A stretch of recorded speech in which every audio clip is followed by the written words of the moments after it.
बिस्मिल्लाहिर्रहमानिर्रहीम, अस्सलाम वालेकुम। यकीन कीजिए आज शायद हम लोगों को अपनी आंखों पर यकीन ना आए, कानों पर कोई भी सच ऐसा जो सुनाई दे हम उस पर यकीन ना करें, लेकिन ये हो गया है।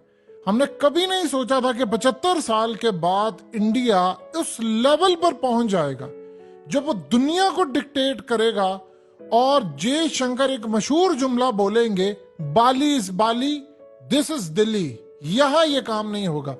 ये जो आज हो गया है, ये शायद आपको अंदाजा हो जाएगा कि अगर कोई कौम ठान लेती है कि उसने गैरत का सौदा नहीं करना तो उसका लेवल क्या होता है। हुआ यूं है कि आज जब G20 का समिट हुआ और आज सूरत हाल ये थी कि पिछली दफा इंडोनेशिया में जब समिट हुआ तो सबने मिलकर रूस का नाम लेकर की मजम्मत, यूक्रेन की हिमायत। लेकिन आज सूरत हाल ये थी कि पुतिन ने खुद आना मुनासिब नहीं समझा। उसने कहा मैं नहीं आऊंगा क्योंकि उसमें मजम्मत की गई थी, लेकिन उसने अपना नुमाइंदा भेजा, उसने अपना फॉरेन मिनिस्टर भेजा और देखिए मोदी ने उसका इस्तकबाल भी उसी तरह किया जिस तरह वो पुतिन का इस्तकबाल करता। अब मोदी को यह बात बड़ी अच्छी तरह पता थी कि रूस और चाइना इसको वॉच कर रहे हैं। आज अगर इस प्लेटफॉर्म से G20 से मजम्मत हो जाती है रूस की, तो उम्र भर के लिए रूस की बंदूकों, उसके टैंक्स, उसकी सारी नफरत का जो रुख है वो मेरी तरफ होगा और सारी जिंदगी मैं रूस को खो दूंगा। और इस सूरत हाल के अंदर इंडिया जब से बना तब से लेकर आज तक मैं अपना एक बहुत बड़ा दुश्मन पाल लूंगा जिसको यूरोप नहीं हरा सका, अमेरिका नहीं हरा सकता, उनकी एड नहीं हरा सकी। यूक्रेन के अंदर यूक्रेन तबाह हो गया लेकिन रूस का कुछ नहीं बिगाड़ सके। अब हुआ यूं कि आज जब सारे लीडर वहां पर पहुंचे थे तो सबसे पहले जो बाइडेन का वहां पर बहुत ज्यादा ख्याल था कि जी सारे हमारा साथ देंगे और उसका प्लान ये था कि मैं यहां पर बैठकर मजम्मत करूंगा, रूस के सारे मेरी बैक पर खड़े होंगे। मोदी ने उसको इन्फॉर्म कर दिया जो मर्जी हो जाए आप रूस की यहां पर मजम्मत नहीं करेंगे। आप यूक्रेन की जंग को खत्म करने की बात कर दें कि यूक्रेन में कोई सोल्यूशन निकाले, लेकिन हम यहां पर आपको अलाउ नहीं करेंगे कि आप यहां पर बैठकर रूस की मजम्मत करें। मेरी सरजमीन से यह मैं होने नहीं दूंगा। इमेजिन कीजिए, मोदी अमेरिका को कह रहा है, कनाडा को कह रहा है, बर्तानिया को कह रहा है। इमेजिन कीजिए किसी अरब कंट्री को भी उन्होंने पैगाम दे दिया। वो तो ऑलरेडी चूंकि वो रूस के साथ खड़े, उनका तो मसला नहीं। उसने पूरी दुनिया के टॉप 20 मईशत के लीडरान यहां पर आए थे, उन सबको कह दिया कि दिस इज दिल्ली नॉट बाली। हुआ यूं कि जयशंकर से पूछा कि भाई आपके यहां पर क्यों मजम्मत नहीं की गई, जबकि इंडोनेशिया में तो की गई थी। उसने कहा इंडोनेशिया के कैपिटल बाली में जब ये काम हुआ तो उसने कहा Bali is Bali, this is Delhi. यहां पर यह काम नहीं होगा, यहां पर हम अपनी सरजमीन से काम नहीं होने देंगे और हम न्यूट्रल रहेंगे। इमेजिन कर ले कि मोदी यानी भारत जो है वो क्वाड का हिस्सा है, अमेरिका का इत्तेहादी है, जापान का इत्तेहादी है, यूरोप का इत्तेहादी है, और उन सब के बावजूद उसने कहा मैं रूस की मजम्मत नहीं करूंगा। और इमेजिन कर लें कि कौमों के अरूज की दास्तानें, ये आज से 10-15 साल बाद या कभी जयशंकर इस दुनिया में नहीं रहेगा। वो बंदा जिसको 5 ज़बानें आती है, रशियंस भी को आती है, वो बंदा जिसका मोदी हम लोग इतना बुरा भला उस बंदे को कहते रहे, और उसने कहा कि यहां पर आप रूस की मजम्मत नहीं करेंगे। यूक्रेन की जंग खत्म करने की बात कर दे, सोल्यूशन की बात कर दे, मजम्मत नहीं मैं यहां पर पुतिन की होने दूंगा। और इस सूरत हाल के अंदर बाइडेन ने जब ये बात सुनी तो आप ये देखिए उनके रोंगटे खड़े हो गए कि यार ये क्या मामला है। यानी मेरे साथ कोई भी नहीं खड़ा, यूरोप पूरा, यूरोपीय यूनियन, फ्रांस, जर्मनी हो, दुनिया की कोई ताकत हो, कनाडा है, सबको उससे मना कर दिया कि यहाँ पर पुतिन की मजम्मत नहीं होगी। और देख ले इलामिया में उन्होंने कोई पुतिन का नाम लेकर रूस का नाम कोई मजम्मत नहीं की, बस यूक्रेन का सोल्यूशन निकालने की बात की। और आज तारीख रकम कर दी है इंडिया ने। इंडिया अब सही मायनों में उस लेवल पर पहुंच चुका है, वो बीट कर चुका है अमेरिका को। देखिए मैशत में बीट करना रह गया, कुछ साल बाद तो उसे वैसे बीट कर देना, उनकी आबादी भी ज्यादा है। आप अंदाजा कर सकते हैं कि उन्होंने अमेरिका को कह दिया कि नहीं तुम्हारी जुर्रत नहीं होनी चाहिए कि यहां पर बैठकर तुम रूस की मजम्मत करो, हम अलाउ नहीं करेंगे कि दिल्ली से बैठकर पैगाम ये जाए कि रूस के खिलाफ, क्योंकि अगर ये बात होती तो ये पैगाम जाता सबने मिलकर दिल्ली से रूस की मजम्मत की, तो इसका मतलब मोदी इसमें शामिल, उसे नहीं होने दिया। अब आप बताइए कि रूस क्यों नहीं तेल देगा सस्ता मोदी को, क्यों नहीं खड़ा होगा उसके साथ, क्यों नहीं S-400 दिया उसने, S-500 देगा। अमेरिका ने कहा तुमने S-400 नहीं लेना, उसने कहा मैं लूंगा जो मर्जी, वो खड़ा हो गया।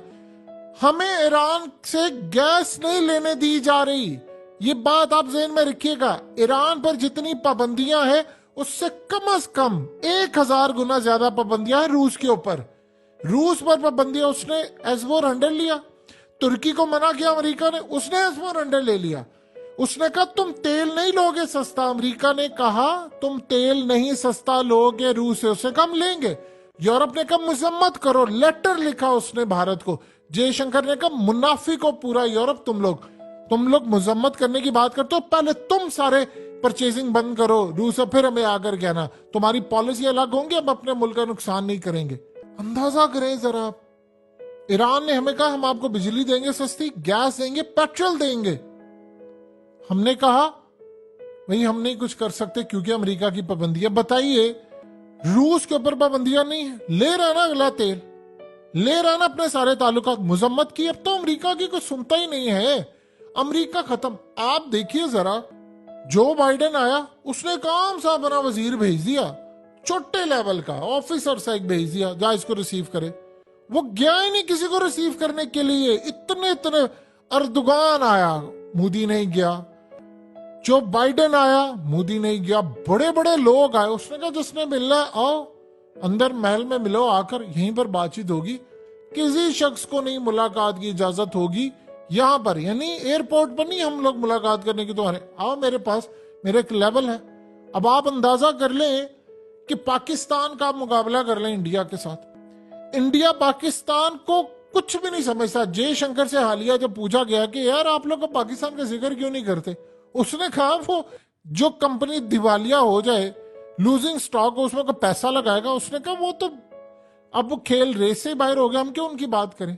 अब आप एक बात बता दीजिए, सिर्फ एक सादा सी बात, अगर आज उसने अमेरिका को नहीं कहने दिया, कनाडा को, यूके को, पूरे यूरोप को नहीं, रूस की मजम्मत करने दी, जब वो कश्मीर पर हमला करेगा, पाकिस्तान पर हमला करेगा, तो आप बताइए क्या वो कभी जिंदगी में इनको अलाउ करेगा कि पाकिस्तान के साथ खड़े हो?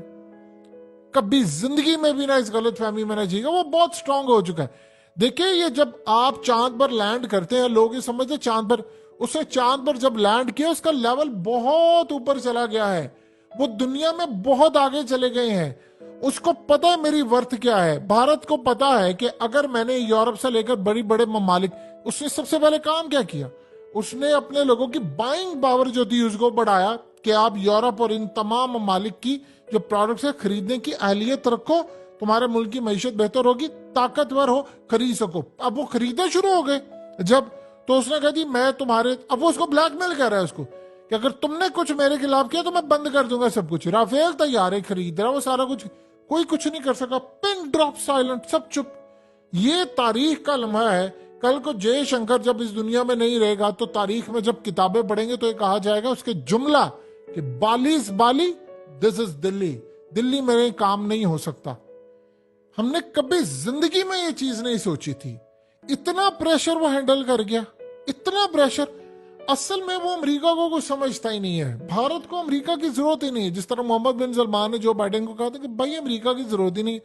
देखिए ये लेवल, आज उन्होंने इकोनॉमिक कॉरिडोर का जो ऐलान किया है, अमेरिका है, मिडिल ईस्ट है पूरा, अब वो अपने लेवल को देख रहे हैं। दुनिया भारत की मोहताज है, चाइना की तो है ही है, वो भारत की भी मोहताज हो चुकी है। और मोदी ने बात दुनिया को बता दी है कि आप जो देखिए, जो मर्जी बात कह ले राहुल गांधी एक अच्छा लीडर है और नो डाउट उसकी वैल्यू है, लेकिन राहुल गांधी अभी प्राइम मिनिस्टर नहीं बन सकता। और कम से कम आप ये समझ लें कि जिस तरह की इनकी पॉलिसीज चल रही है बीजेपी की, या जो सूरत हाल है, राहुल गांधी शायद कभी भी प्राइम मिनिस्टर ना बन पाए, क्योंकि 10-15 साल तक तो बीजेपी की हुकूमत को आप छेड़ नहीं सकते। और जिस तरह की वो तरक्की कर रहे हैं, जब आप करते रहेंगे हो सकता है 40-50 साल एक ही हुकूमत की तरक्की रहे, हुकूमत की यानी अपनी पोजीशन यही रहे, उनकी पॉलिसीज यही रहे, तो वो हुकूमत करते रहे। तो लिहाजा इस सूरत हाल में आप भूल जाएं किसी तरह के इन्होंने करना है। आज इंडिया ने अमेरिका समेत, अंदाजा कर लें जरा तमाम, और ये जरा मनाजिर देखिए, ये अफ्रीकन यूनियन के जो बंदा रिप्रेजेंटेटिव है, उसको जयशंकर उठाकर लेकर आया है और आकर उसको मोदी के साथ गले मिलाया, उसको परमानेंट मेंबर बना लिया G20 का। तो आप ये देखिए उसने किस तरह मोदी को गले मिला। इंडिया का अब कोई मुकाबला नहीं कर सकता सिवाय चाइना के।